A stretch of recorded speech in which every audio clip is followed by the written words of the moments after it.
Capítulo 3. Ande com Deus em oração. O que significa ser amigo? E se cumpriu a escritura, a qual diz: Ora, Abraão creu em Deus, e isso lhe foi imputado para a justiça, e foi chamado amigo de Deus. Tiago 2, 23. Valéria e eu somos melhores amigas desde os 7 anos de idade.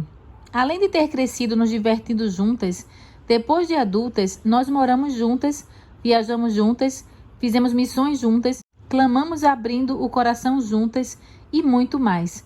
Com tudo isso, passamos a nos conhecer muito bem. Quando Valéria olha para mim, com frequência consigo adivinhar o que ela está pensando, e o mesmo acontece quando eu olho para ela. Agora, a distância nos separa, mas nossa amizade permanece forte. Nós conversamos com frequência, às vezes diariamente, e é claro que não precisamos fazer nenhum tipo de apresentação.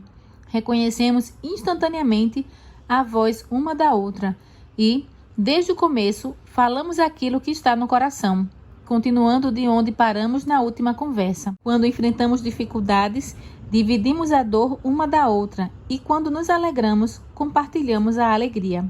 Somos amigas que já passaram por muitos altos e baixos ao longo dos anos. E não tenho a preocupação de que Valéria descartará nossa amizade se eu disser ou fizer alguma coisa errada. É assim que nosso relacionamento com Deus deveria ser. Ele deseja habitar em nós por intermédio de seu Espírito. Quer fazer parte de nossa vida diária.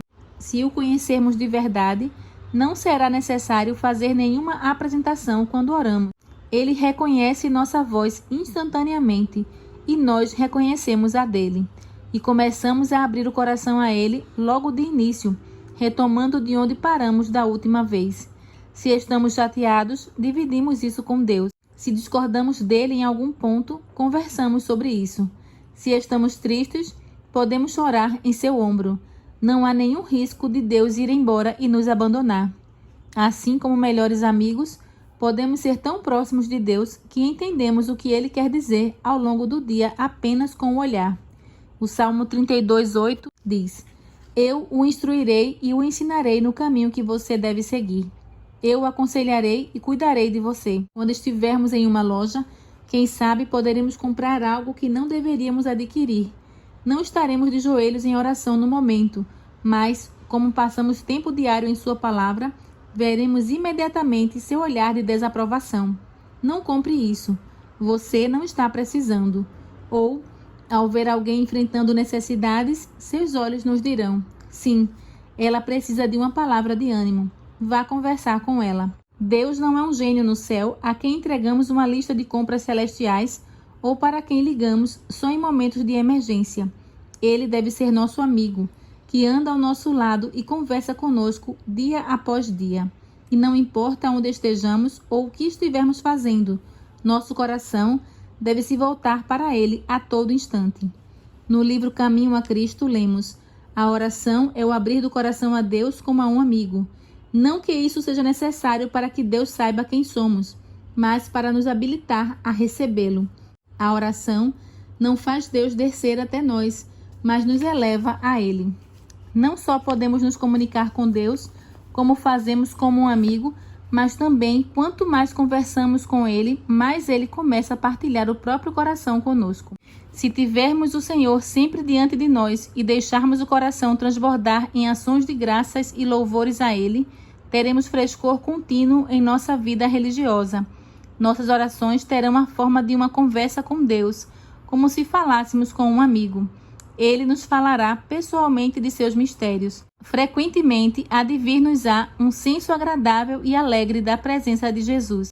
O coração arderá muitas vezes em nós quando ele se achegar para comungar conosco, como fazia com Enoque. Quando esta for em verdade a experiência do cristão, ver-se-lhe-ão na vida simplicidade, mansidão, brandura e humildade de coração, que mostrarão a todos os que com ele mantêm contato que esteve com Jesus e dele aprendeu. Necessitamos mais dessa simplicidade fresca em nossa caminhada com Deus. Quando lutamos ou passamos por dificuldades, em vez de consultar nossos melhores amigos humanos, devemos primeiro sair correndo até Deus com nossos fardos. Ele é verdadeiramente o melhor amigo que poderíamos ter. O que significa ser amigo de Deus? Uma coisa é dizer que Deus é nosso amigo, outra, bem diferente, é ele dizer que somos amigos dele. Se somos seus amigos, isso quer dizer que ele sabe que nós o amamos e que pode nos confiar o que vai em seu coração. Era assim com Abraão. Abraão não tinha apenas um relacionamento particular silencioso com Deus. Era conhecido em toda a sua região por ser amigo de Deus. A Bíblia registra que esse foi um legado na vida do patriarca. Cumpriu-se assim a escritura que diz: Abraão creu em Deus, e isso lhe foi creditado como justiça, e ele foi chamado amigo de Deus. Para mim, esse título supera qualquer outra designação ministerial. Deus e Abraão eram tão íntimos que o Senhor permitia que este argumentasse acerca dos planos divinos. Reflita sobre o diálogo registrado em Gênesis 18, 20 a 33, acerca da destruição iminente de Sodoma e Gomorra. Você já se perguntou o que teria acontecido se Abraão tivesse continuado a pressionar Deus como fez? Será que o Senhor teria poupado as cidades por apenas uma ou duas pessoas justas? Talvez a porta da graça de Sodoma e Gomorra houvesse permanecido aberta um pouco mais por causa da insistência de Abraão, o amigo de Deus. Abraão não foi o único a desenvolver um relacionamento tão íntimo com o Senhor a ponto de poder argumentar com ele. Moisés andava e conversava com Deus todos os dias. Êxodo 33:11 relata: o Senhor falava com Moisés face a face, como quem fala com seu amigo.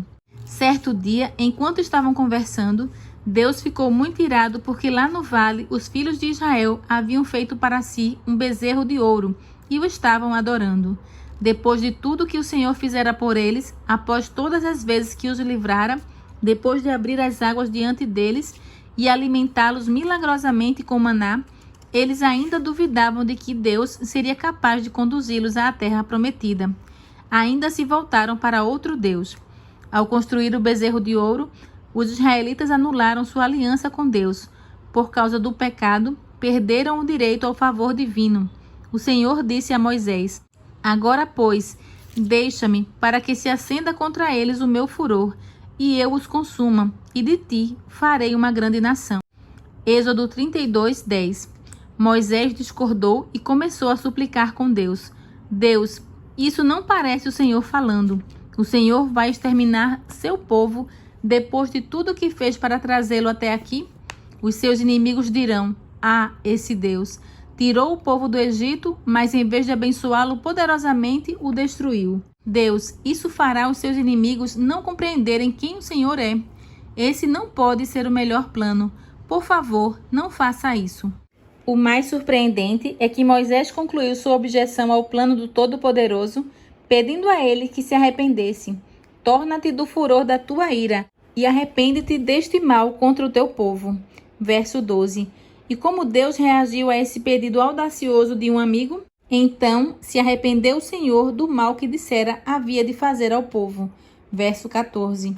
Reflita no que está escrito acerca dessa história no livro Patriarcas e Profetas. Se Deus se propusera a destruir Israel, quem poderia pleitear em seu favor? Quantos não teriam deixado os pecadores entregues à sua sorte? Quantos não teriam alegremente trocado um quinhão de labutas, encargos e sacrifício, pagos com ingratidão e maledicência, por uma posição de comodidade e honra, quando era o próprio Deus que oferecia o livramento? Moisés, porém, entrevia bases para a esperança onde apenas apareciam desânimo e ira. As palavras de Deus, deixa-me, compreendeu ele não proibirem, mas sim alentarem a intercessão, implicando que coisa alguma a não ser as orações de Moisés poderia salvar Israel, mas que, sendo assim rogado, Deus pouparia seu povo. Essa história é um exemplo não de Deus ficar irado e Moisés ter ousadia o suficiente para dissuadir a raiva divina e fazer o Senhor mudar de ideia, mas de Deus convidando Moisés para interceder por Israel, a fim de que ele pudesse agir. A justiça demandava a destruição dos israelitas. Somente as preces de um intercessor seriam capazes de abrir caminho para a misericórdia divina poupá-los. Deus sabia que podia confiar essa tarefa a Moisés. Assim, como amigo, disse ao líder o que estava prestes a fazer, e Moisés por ser um amigo de Deus que conhecia quem o Senhor era, atendeu ao convite. Deus deseja ter esse tipo de relacionamento com cada um de nós hoje. Ele está em busca de intercessores como Abraão e Moisés, que se colocarão em favor do seu povo para que ele não precise destruir a terra. Deus procura pessoas que desejem conhecê-lo com tamanha intimidade que possa chamá-las de amigos e confiar seu coração a elas, convidando-as para orar por coisas que ele deseja realizar. Estamos dispostos a ser amigos de Deus assim? A maioria das nossas orações hoje em dia, em vez de fazer súplicas pelo livramento do povo de Deus ou pela salvação das nações perdidas, é bastante limitada e egocêntrica. Boa parte de nossas preces se parece mais com blá blá blá espiritual. É assim que o autor Eric Ludy descreveu a oração tipo blá blá blá. O blá blá blá, de aspecto espiritual, tende a ser egocêntrico em conteúdo, implorando por confortos de proteção, prazos que precisam ser cumpridos, mãos de cirurgiões a serem guiadas, provas a se passar e alimentos a ser abençoados. Nós sempre estamos no centro. E embora não haja nada de errado em orar acerca das próprias necessidades pessoais, a oração histórica da vida real é bem diferente e é baseada na noção de se esquecer do eu.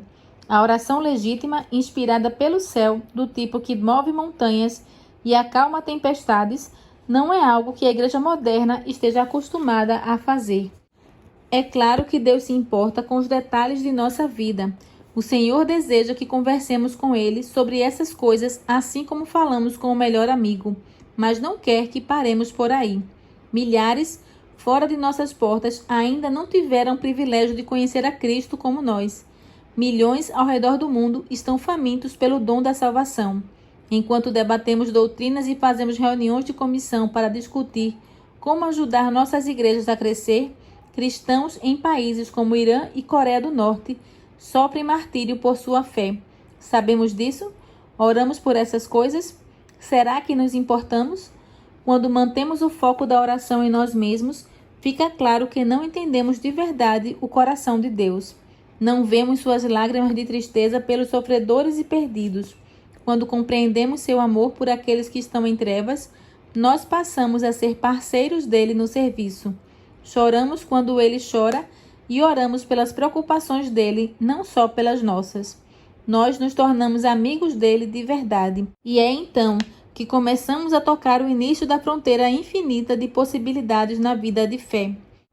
É nessa posição de amigos de Deus que começamos a aprender a fazer as orações históricas que mudam o mundo, assim como homens e mulheres do passado faziam com tanta frequência. Como orar pela inspiração do Espírito Santo? Ao ler as histórias incríveis de orações respondidas ao longo da Bíblia, as que mais chamam a atenção são as que relatam vitórias impossíveis em territórios tomados, pessoas libertas das trevas e da escravidão, e o povo de Deus seguindo adiante com força e poder. Esse era o principal desejo de Deus nos tempos bíblicos e continua a ser sua vontade hoje. Logo, uma das chaves mais importantes para receber respostas à oração, como homens e mulheres do passado, é aprender a orar de acordo com os desejos de Deus. Encontramos a revelação dos desejos do Senhor, principalmente em sua palavra. É por intermédio de sua palavra que ele se revela a nós, fala a nós e nos dá os fundamentos para nossas orações. Somente se estivermos enraizados em sua palavra, estaremos seguros, e o Espírito Santo poderá nos ensinar de verdade como orar.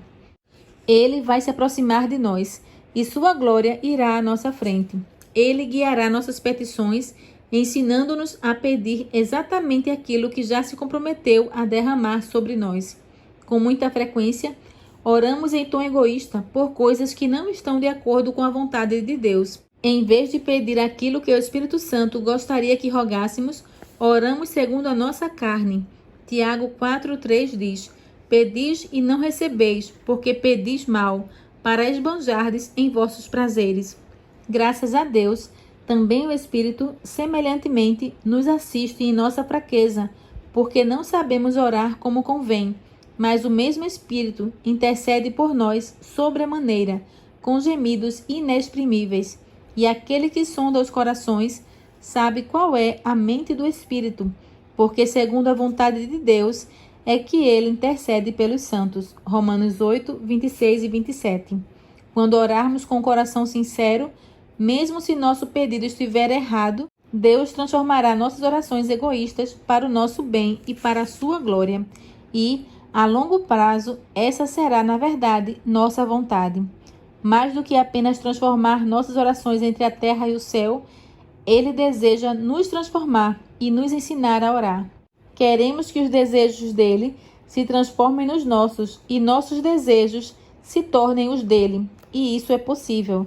Se o instrumento humano consentir, Deus poderá e fará identificar sua vontade com todos os nossos pensamentos e alvos, e de tal modo moldará nosso coração e mente em conformidade com sua palavra, que quando obedecermos à sua vontade, estaremos simplesmente exercendo os impulsos de nossa mente.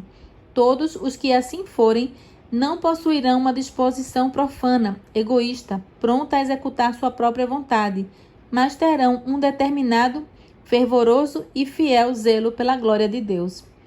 Essa é a beleza de aprender a orar pela inspiração do Espírito Santo. Por causa do sangue de Cristo, cujas preces justas cobrem as nossas, temos a confiança de que nossas orações chegam à sala do trono dos céus, pois ele nos disse: "E tudo quanto pedirdes em meu nome, isso farei, a fim de que o Pai seja glorificado no Filho. Se me pedirdes alguma coisa em meu nome, eu o farei." João 14, 13 e 14. Embora muitos professem crer na oração, somente a pessoa que tem um relacionamento pessoal com Cristo entra na privacidade de seu quarto, onde ninguém vê, fecha a porta e luta com a tenacidade de Jacó, Josué, Esther e Moisés, dizendo: "Eu não te deixarei até que me abençoes. Estou disposto a lutar a noite inteira se for preciso. Sei que te importas com as pessoas e me pediste para me importar. Não vou parar até que entres em ação." Essas pessoas conseguem orar com tamanha paixão porque conhecem pessoalmente o coração de Deus e adquiriram confiança implícita e inabalável em sua palavra. Como conhecem pessoalmente o Senhor, o Espírito Santo inspira suas orações. Conhecimento pessoal de Deus. Muitos cristãos hoje só conhecem o Deus de seus pais ou o Deus de sua igreja. Assim, apenas se deixarem levar pela correnteza, seguindo o exemplo de quem está a seu redor, mas sem nunca conhecer Deus de verdade como um amigo pessoal. Sim, cremos que Deus é o Deus da igreja e deve ser o Deus da nossa família também. Antes de mais nada, porém, ele precisa ser o nosso Deus. Querido amigo, você conhece pessoalmente o Deus de Abraão, Isaque e Jacó? Ele é o seu Deus hoje? Você confia que o sangue dele levará os seus pecados ou tem a esperança de ser salvo pela fé de outra pessoa? Não nos salvamos porque nossos pais andaram com Deus. Não seremos salvos em núcleos familiares. Não seremos salvos porque nosso nome está escrito no rol de membros da igreja, nem porque exercemos posições de liderança em um ministério. Nenhuma dessas coisas vai nos ajudar se não escolhermos individualmente entregar o coração a Deus. Devemos orar: "Senhor, toma meu coração, pois não o posso dar. É tua propriedade. Conserva-o puro, pois não posso conservá-lo para ti. Salva-me a despeito de mim mesmo, tão fraco e tão dessemelhante de Cristo. Molda-me, forma-me e eleva-me a uma atmosfera pura e santa, onde a rica corrente de teu amor possa fluir por minha alma." Essa oração de entrega não cessa depois que nos entregamos uma vez. Ela deve continuar a ser feita dia após dia.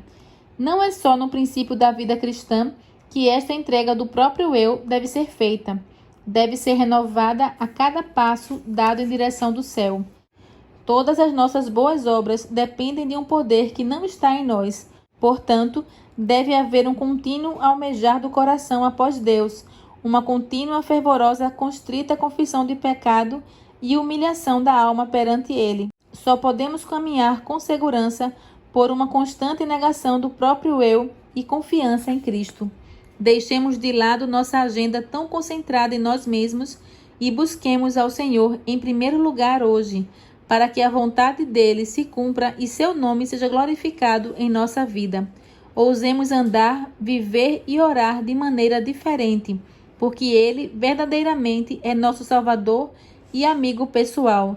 Entreguemos a Ele o nosso coração. Então, como os homens e as mulheres do passado, podemos seguir adiante, fazendo pedidos audaciosos à medida que ousamos pedir mais. Não estamos falando com qualquer um, mas com o Rei que também é nosso Pai e melhor amigo.